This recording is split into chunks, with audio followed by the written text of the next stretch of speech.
Hey, how we going, guys? Mick here from Cartel. Back with another kick-ass.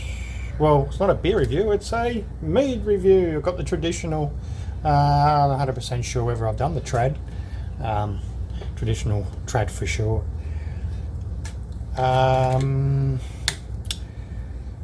Yeah, I did have a few problems with this one, and the back sweetening. Just to get some decent flavour in there, we had to. We've had to go with a slightly more expensive honey and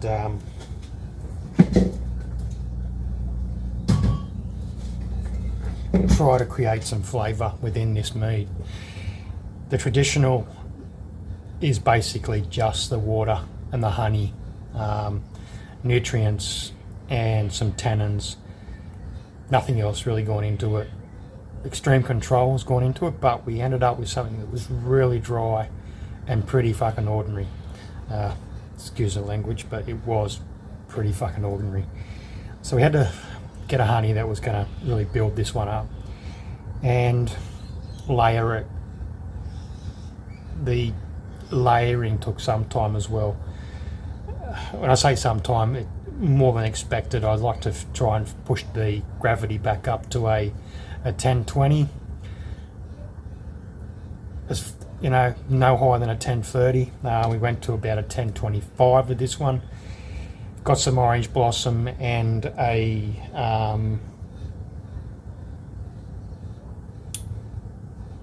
wildflower honey, which is pretty much what we started off with. But the wildflower doesn't seem look more like a clover honey. It brings a lot of grassiness. It brings chaff, sort of hay, and we had to build it back up and get some of that wildflower back into it, because that's the base flavour that we're aiming for. A little bit of orange blossom honey, just to bring in that. So this is almost like a lighter version of the kumquat mead that I've done, with the kumquats being extremely prominent. It's not for everyone, but me, I just love citrus in beer. Love citrus in honey. In mead, and citrus in general. Just like hops, got citrus base to them, and most hops will have a little bit of citrus going on in them. Degrees just change through different varieties. Anyway, so I digress. The traditional mead.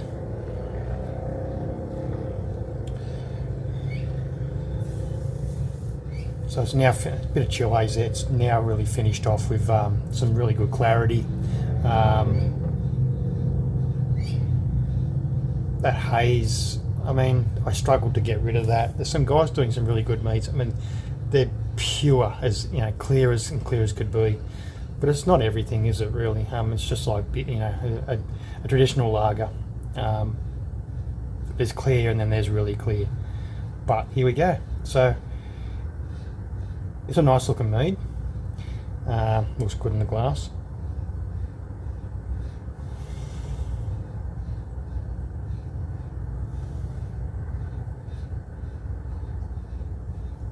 The orange blossom's just sort of there, subtle, but the wildflower honey has really come back through with that back sweetening.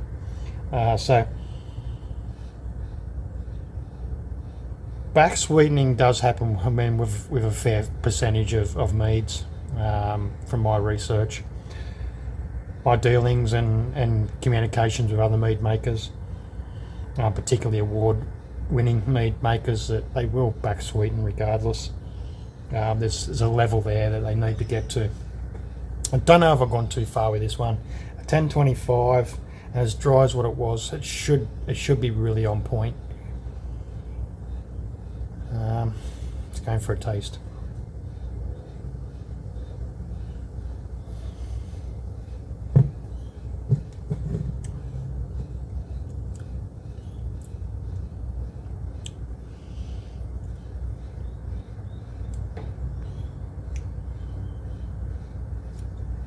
It's sweet, but else it's got a really good honey bond right behind it. The bonding of that honey is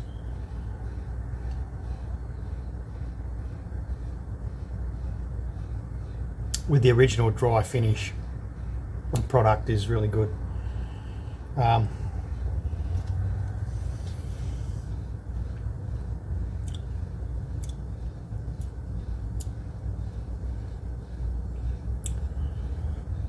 Nice.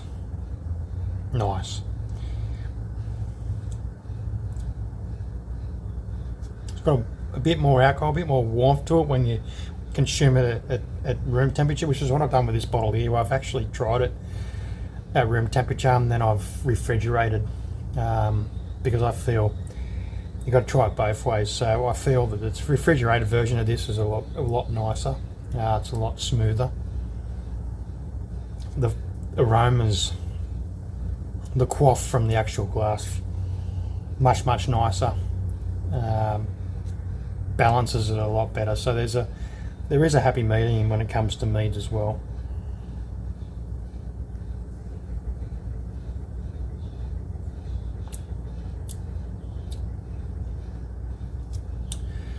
And the kumquat is definitely one of those ones I can drink both chilled and room temperature. It's a different beast for both. I mean, chilled versus room temperature, there's two different beasts in that. Kumquat one I really like how sort of tuned in I've got that recipe for that one, and we're heading that way with this traditional. So I've never taken, I take notes with beer brewing, but I've never taken so many notes when it comes to brewing something than I have with mead, because it is so expensive to make. The cost of honey and the additions that have got to go into it make it a really sort of time consuming, but very laid back and cruisy sort of time consuming, and very sort of heavy on the pocket, but very rewarding as well. So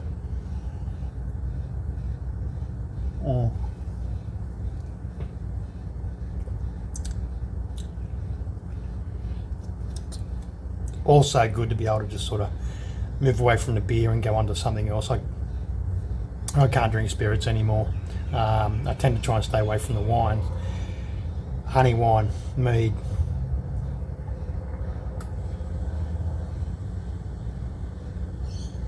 Is something good to have in between, particularly for me. But I'm enjoying this one. This, for something that was, I mean, in all honesty, it was not very promising. It had some nasty things going on, but it's really changed. And I think I'm really starting to find my feet with the whole mead making process. And 3 or 4 years ago, it's chalk and cheese.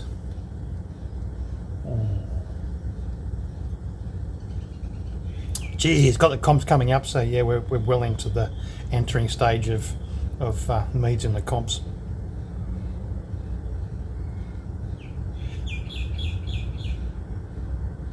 Beautiful.